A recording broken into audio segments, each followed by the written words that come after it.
Hi friends, எல்லோரும் எப்படி இருக்கீங்க? நல்லா இருக்கீங்களா? நம்ம இன்றைக்கி என்ன வீடியோ பார்க்க போகிறோம்னா ஒரு சின்ன மினி விளாக் தாங்க.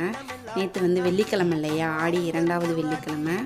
காலையிலேயே மங்களகரமாக நம்ம வீட்டில் சாமி கும்பிட்டாச்சு. நமக்கு தெரிஞ்ச போல் காலையில் கோயிலுக்கு போக முடியல, சாயந்தரம் தான் நம்ம கோயிலுக்கு போயிருந்தோம். நம்ம வீட்டுக்கு பக்கத்தில் வந்துட்டு அம்மன் கோயில் இருந்தது. அதுவும் வெள்ளிக்கிழமைனாவே அம்மன் தான் ஸ்பெஷல். அதுவும் ஆடி வெள்ளிக்கிழமை எப்படி போகாமல் இருக்கிறது அப்படின்னு சொல்லிட்டு பக்கத்தில் உள்ள அம்மன் கோயிலுக்கு தான் போயிருந்தோம். அங்கே ஆடி வெள்ளிக்கிழமை சாயந்தரம் ஊஞ்சல் பூஜை நடக்குங்க. நல்லாயிருக்கும் பார்க்குறதுக்கு. சௌடேஸ்வரி அம்மன் இந்த அம்மன் கோயில் பேர். அம்மனுக்கு வந்து இன்றைக்கி சமயபுரத்து அம்மன் அலங்காரம் போட்டிருந்தாங்க. பார்க்குறதுக்கு அழகாக இருந்தது.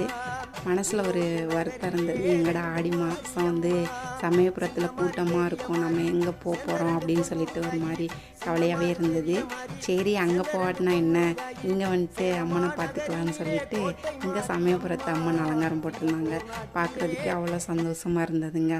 அதுக்கு பிறகு தீபாவளியெல்லாம் பார்த்துட்டு சாமி கும்பிட்டுட்டு நம்ம அப்புறம் பக்கத்தில் உள்ள இன்னொரு அம்மன் கோயிலுக்கு போயிருந்தோம். அங்கேயும் வந்துட்டு ஊஞ்சல் பூஜை நடக்கும். இங்கே பார்த்து முடிச்சுட்டு அதுக்கு பிறகு அந்த கோயிலுக்கு போனோம், செல்லமுத்து மாரியம்மன் கோயிலுக்கு. லாஸ்ட்டாக வந்து அம்மனுக்கு வந்து இப்படி தாங்க அலங்காரம் இருந்தது. அம்மனோட அலங்காரம் எப்படி இருக்குன்னு சொல்லிட்டு மறக்காமல் கமெண்ட் பாக்ஸில் கமெண்ட் பண்ணுங்கள். இது வந்து செல்லமுத்து மாரியம்மனுங்க.